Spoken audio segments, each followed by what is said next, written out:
नमस्कार दोस्तों। जैसा कि मैंने आपको पीछे डिस्क्राइब किया था, बताया था, समझाया था कि मैं आप लोग के लिए इक्विटी शेयर खरीद के लाऊँगा। या तो आप अपने आप ढूँढ लीजिए आपको कौन-सा इक्विटी में इन्वेस्ट करना है इस टैरिफ वॉर में। फिर मैंने आपको ये बताया था कि अगर आप लोग नहीं कर पा रहे हैं, आपको उतना लैक ऑफ नॉलेज है, लैक ऑफ टाइम है, कुछ भी कह लीजिए, कोई भी रीज़न दे दीजिए, तो मैं उन सब भाई-बहनों के लिए, दोस्तों के लिए मैं मेहनत करूँगा और आप लोग के लिए इक्विटी शेयर्स को ढूँढ के लाऊँगा। तो ऐसे ही मैं अभी आज के वीडियो में ये बताने वाला हूँ कि कौन-कौन से इक्विटी शेयर में खरीदारी करनी चाहिए इस टैरिफ वॉर के बीच में। यूएसए और चाइना का जो चल रहा है, उसमें चल तो यूएसए चाइना का रहा है, पर पूरा वर्ल्ड पे इम्पैक्ट पड़ रहा है किसी न किसी तरीके से। इन दोनों से पूरा वर्ल्ड कनेक्टेड है। इंडिया की बात कर लीजिए, फ्रांस की बात कर लीजिए, जर्मनी की, किसी से भी बात कर लीजिए, या तो इन दोनों कंट्री से कुछ खरीदते हैं या बेचते हैं। डायरेक्टली इनडायरेक्टली तो इम्पैक्ट पड़ रहा है। थोड़ा सा इम्पैक्ट नहीं पड़ रहा है, बहुत ज़्यादा इम्पैक्ट पड़ रहा है। तो यहाँ पे अभी हमें संभल के खरीदारी करनी चाहिए, क्योंकि एक भी खरीदारी आप पे उल्टा भारी पड़ सकता है। मैंने आपको बताया था फार्मास्यूटिकल सेक्टर से बच के रहिए, बिल्कुल बच के रहिए। आईटी कंपनी से बच के रहिए, आईटी कंपनी से बच के रहिए।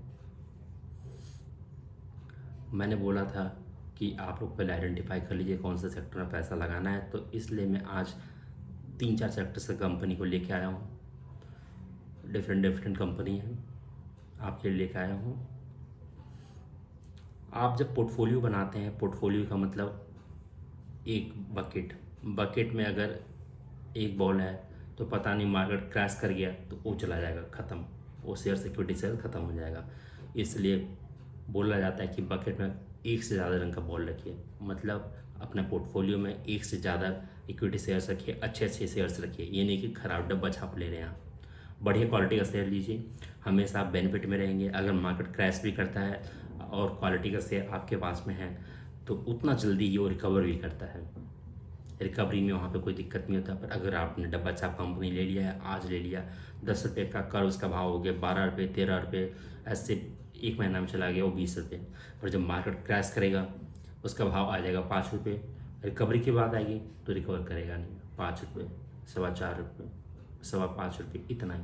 आपको कॉस्ट को रिकवर करके नहीं देगा। पर क्वालिटी वाला शेयर्स में ये होता है, अगर गिरा है, उसका प्राइस कम हुआ है तो उसका रिकवर करने में वो टाइम नहीं लगाता, फटाफट वो रिकवर करता है, मार्केट के साथ में रिकवर करता है। तो मैं एक चीज़ बताऊंगा, जब भी आप पोर्टफोलियो बनाएं तो एक इक्विटी शेयर्स, मतलब सब फॉर एन एग्जांपल आपके पास में 1 लाख रुपए है, तो आप ये डिसाइड कर लीजिए 8,000 से लेकर के 10,000 एक ऐसा इक्विटी शेयर्स में रखिए जो आप रिसर्च करके, जो लगे, जिसमें लगे कि इक्विटी शेयर एक साल में 2 गुना हो सकता है, 3 गुना हो सकता है, 4 गुना हो सकता है, इतना ही, 2 गुना।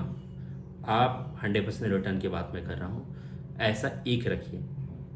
8 से 10 हज़ार, अगर 1 लाख इन्वेस्टमेंट है तो 8 से 10% आप लोकेट कर सकते हैं। कोई भाई बहन 5 से 6% भी ले सकता है, अपना रिस्क कैपेसिटी के ऊपर देख लीजिए।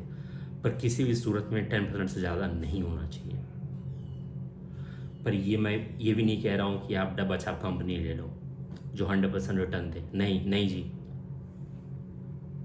अगर नॉलेज नहीं है तो 1-2 रुपये वाला शेयर नहीं लेना, आपको लेना है बढ़िया शेयर जो लगे कि एक साल में ये कम से कम 80% से लेके 1 लाख तक, सॉरी माफ़ करिए, 80% से लेके 100% तक ये बढ़ सकता है। तो इस साल के लिए मैंने आपके लिए एक ऐसा इक्विटी शेयर चुना है जो ऐसा दमखम दिखा सकता है। मैं गारंटी तो नहीं दे सकता, बट पूरा पूरा उम्मीद है कि इसमें तेज़ी आनी चाहिए इस साल में, 2025-26 में। तो कौन सा सेक्टर है, आप बोलेंगे कौन सा सेक्टर है, पूछेंगे तो वाटर एंड वेस्ट मैनेजमेंट पे गवर्नमेंट का इस बार एम है कि 2 लाख करोड़ खर्च करें।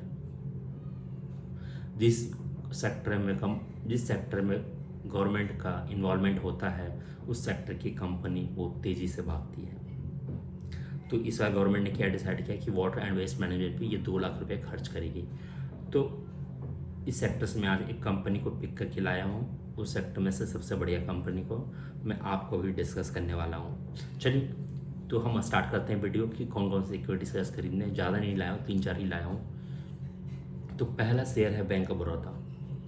इसके पीछे रीज़न है, मुझे अगर आप देंगे बोलेंगे प्राइवेट बैंक बढ़िया लगता है या फिर सरकारी बैंक, तो देखो जी क्वालिटी वाइज बिल्कुल बेस्ट बैंक है HDFC, ICICI bank, axis bank, उनमें से मैं HDFC को रैंक दूंगा और ICICI बैंक को रैंक दूंगा।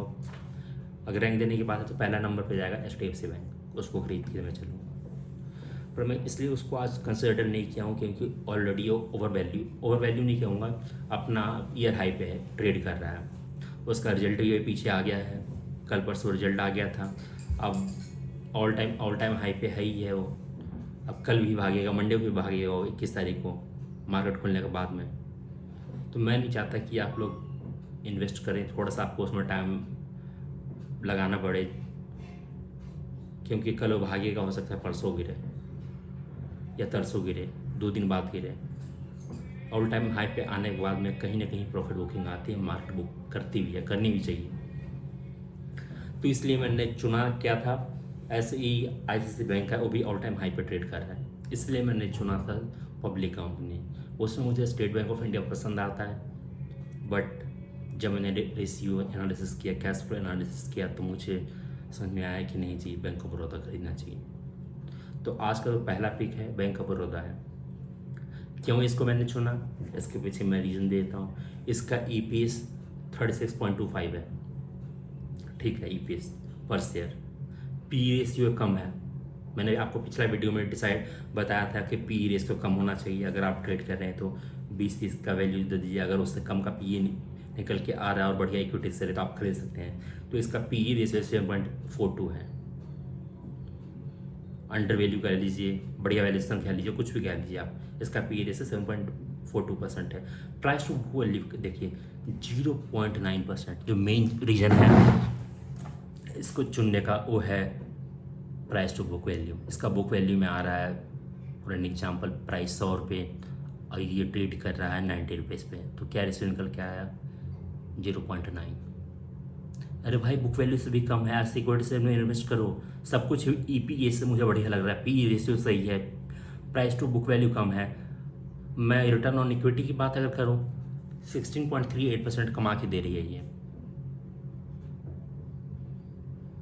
आप कितना कमा लेंगे, आप मैक्सिमम 7% कमा लेंगे, 16.38% कमा के दे रही है, कोई दिक्कत नहीं है, आप इन्वेस्टमेंट कर सकते हैं।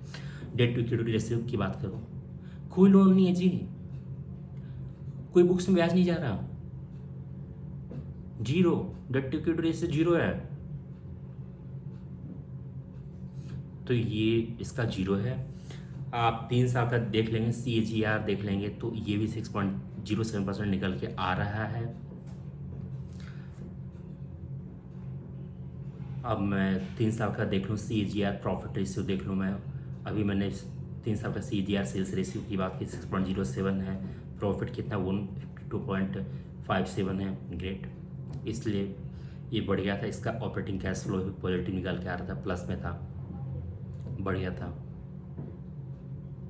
तो इन सबको कंसिडर करके मैंने अगर ये पिक किया है कि आपको बैंक ऑफ बड़ौदा को ख़रीदना चाहिए अभी के इस टाइम पे।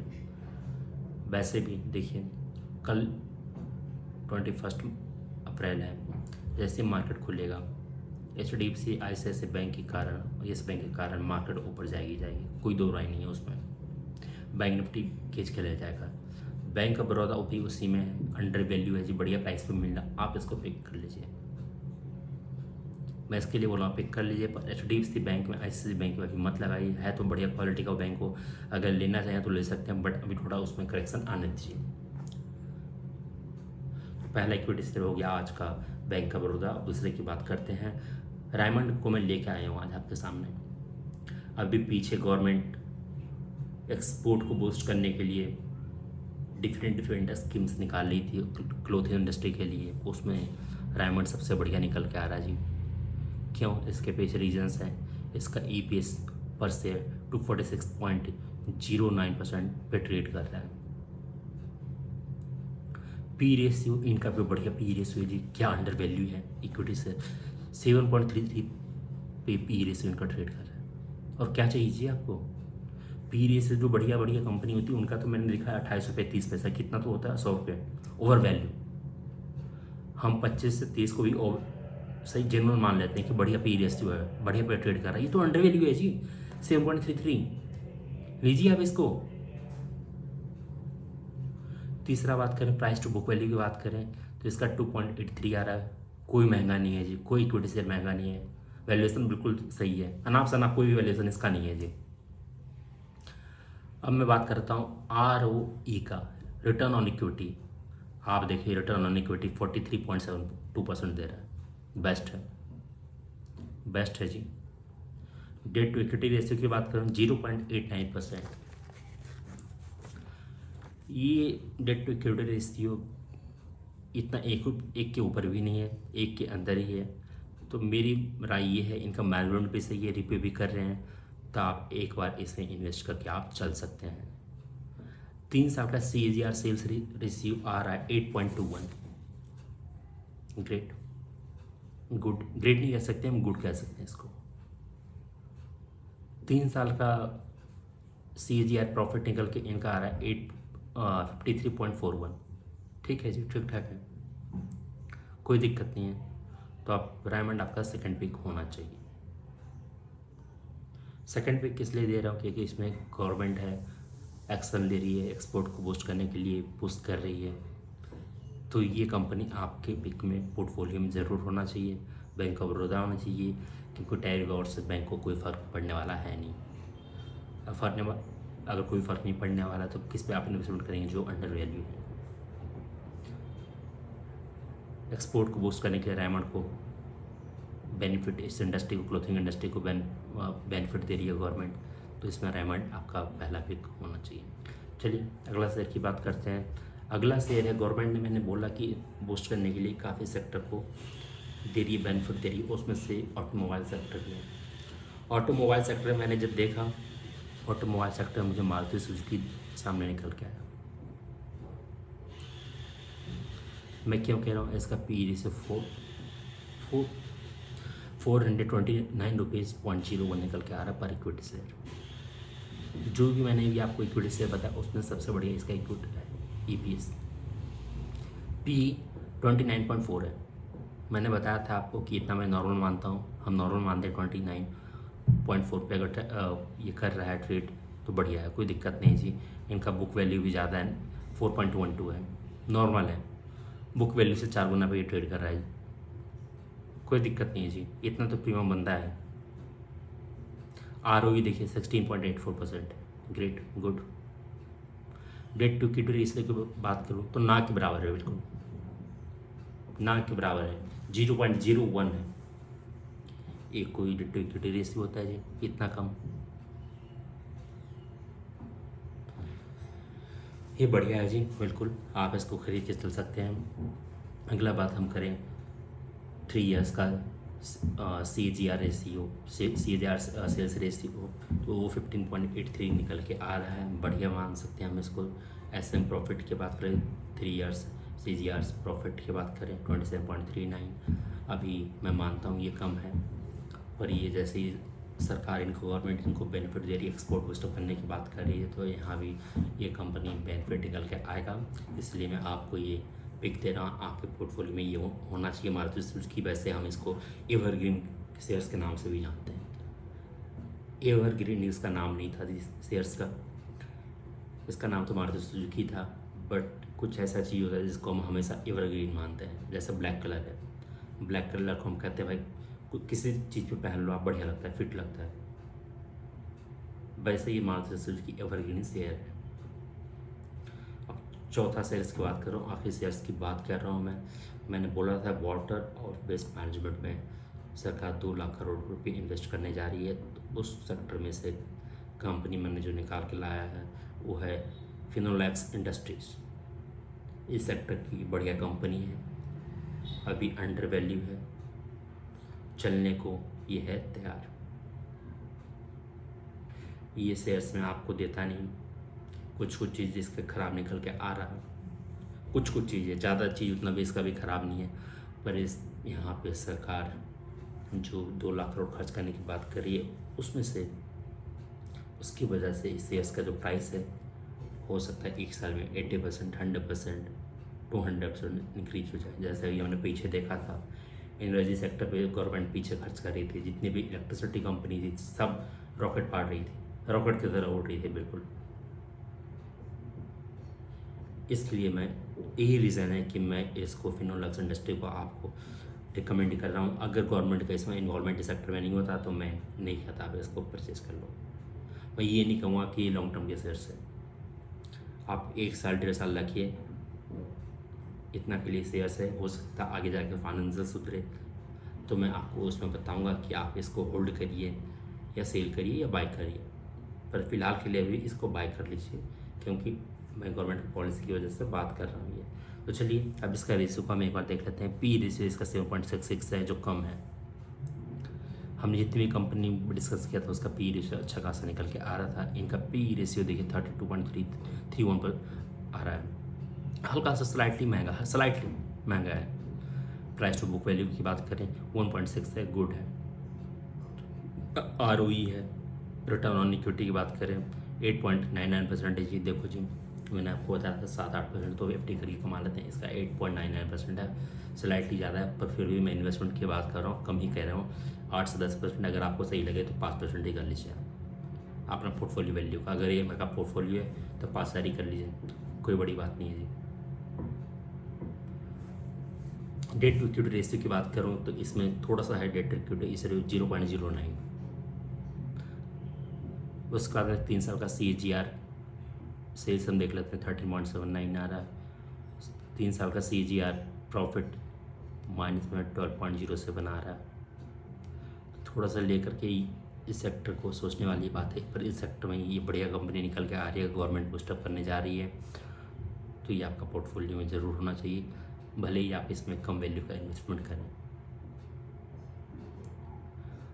अब मैं आपके साथ 21 अप्रैल को मिलूँगा, 2025 को मिलूँगा, सुबह 8 बजे या 8 बजे के पहले मैं कल आपको ट्रेडिंग टिप्स लेके आऊँगा। जब तक के लिए मुझे दीजिए इजाज़त। नमस्कार।